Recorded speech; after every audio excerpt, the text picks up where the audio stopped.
कि नबी करीम सल्लल्लाहु ताला अलैहि वसल्लम ने इरशाद फरमाया कि दुनिया की मोहब्बत हर गुनाह की जड़ है। यानी लोग समझते हैं कि मामूली बात है कि मेरे दिल में माल की मोहब्बत बैठ गई है, लेकिन ये बड़ा गहरा मर्ज है। बाज लोग कहते हैं ना कि ये मर्ज आ जाए तो इसकी वजह से 70 मर्ज और भी लग जाते हैं। तो ये दुनिया की मोहब्बत वो मर्ज है, माल की मोहब्बत वो बीमारी है कि जिसकी वजह से सैकड़ों अमराज पैदा होते हैं। हलाल हराम की तमीज़ उठ जाती है, रिश्तों का तकद्दुस पामाल हो जाता है, बहन भाइयों के रिश्तों में दरार आ जाती है। लोग इस माल की मोहब्बत में मुब्तला होकर खूनी रिश्तों तक को भूल जाते हैं। तो अगर मोहब्बत को सही रास्ता ना मिला, ये मोहब्बत इलाही और मोहब्बत रसूल सल्लल्लाहु ताला अलैहि वसल्लम के खूबसूरत उन्वानात की आदी ना हुई, तो फिर याद रखिएगा कि माल की मोहब्बत तो पूरे तौर पर उजाड़ देगी, अंदर को तबाह कर देगी। एक दूसरी मोहब्बत बड़ा नुकसान करती है, वो है शोहरत की मोहब्बत। मैं चाहा जाऊं, मेरी शोहरत हो जाए, लोग मुझे जाने, कोई ऐसा तरीका अपनाऊं जिसकी वजह से दुनिया के अंदर फेमस हो जाऊं, लोग मेरा नाम लेने लगे।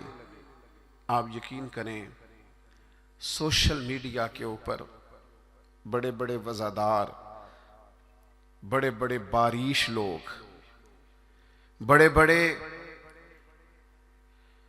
अच्छे और अच्छी कदो कामत और अच्छा नाम रखने वाले लोग फ़कत मशहूर होने के लिए वो हरकतें करते फिरते हैं कि कोई भी संजीदा आदमी देखे तो शर्म से उसकी नज़र झुक जाती।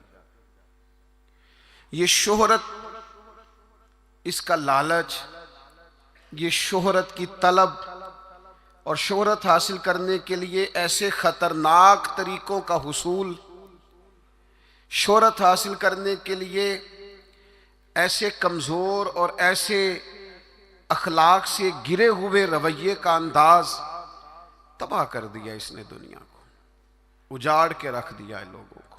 आप यकीन करें, अच्छे भले समझदार लोग थे, अच्छे भले मामला फहम लोग थे, उलझ गए हैं।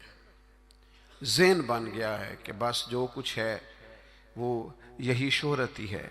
ओ मेरे भाइयों सुनो,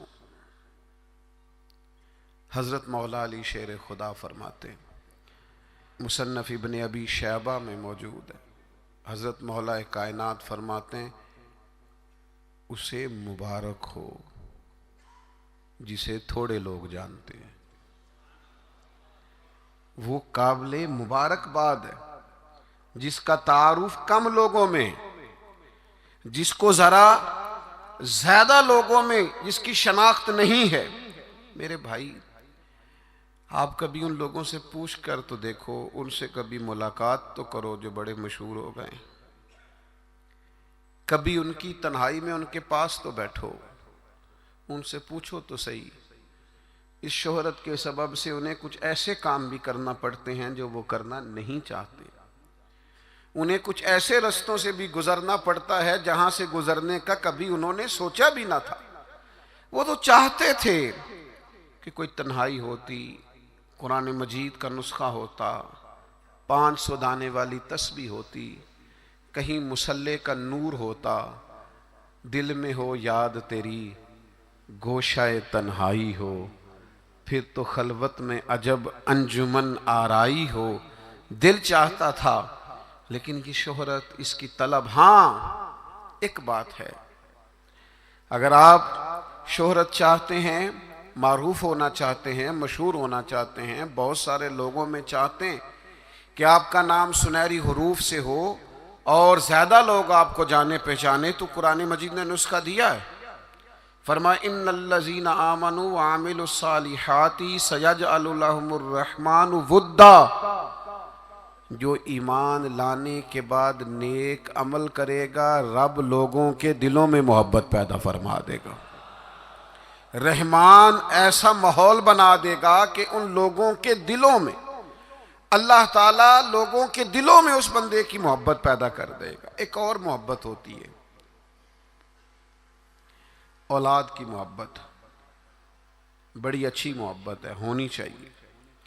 लेकिन अगर यही औलाद शरीयत के रास्ते में आने लगे, अगर यही औलाद इस तरह का रवैया इख्तियार होने लगे कि आपको उसकी खातर हलाल हराम की तमीज़ भूलना पड़े, या औलाद कहीं रुकावट बने शरीयत की राह में, तो फिर कुरान मजीद ने कहा इन्नमा अम्वालुकुम व औलादुकुम फितना, फिर ये तुम्हारे लिए आजमाइश है।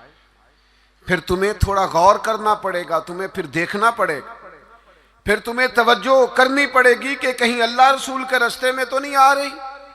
हज़रत अबू बकर सिद्दीक रज़ी अल्लाह तआला अन्हु के बेटे ने एक दफ़ा कहा था कि अब्बा जी, मुसलमान होने से पहले जब बदर के दिन मैं कुफार की तरफ से लड़ते हुए आ रहा था तो आप मेरी तलवार की ज़द में आ गए थे, मैं आपको कत्ल कर सकता था पर मैंने बाप समझ करके छोड़ दिया।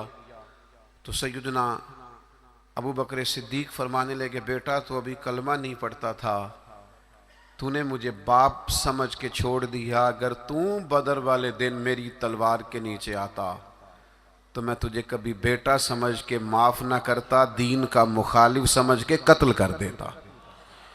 इसलिए कि जो औलाद शरीयत के रास्ते में आएगी, दीन के रास्ते में आएगी, पैगाम हक के रास्ते में आएगी, उसे औलाद समझकर दरगुजर थोड़ा किया जाएगा। मेरे अजीजों, वतन की मोहब्बत भी कभी गालब आती है, इलाके की मोहब्बत भी कभी गालब आती है।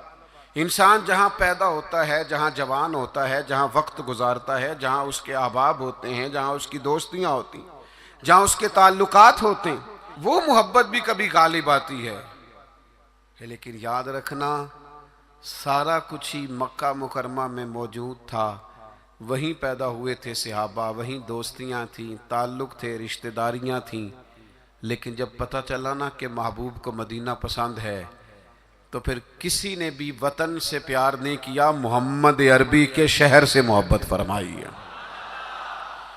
आप इन सारी मोहब्बतों को गिनते जाएं, वो दौलत की हो, वो शोहरत की हो, वो इख्तदार की हो, वो औलाद की हो, वो मोहब्बत आपके लिए वतन की मोहब्बत हो, ये सारी मोहब्बतें कुर्बान की जाएंगी। लेकिन अगर किसी मोहब्बत को हासिल किया जाएगा तो वो अल्लाह रसूल की मोहब्बत है।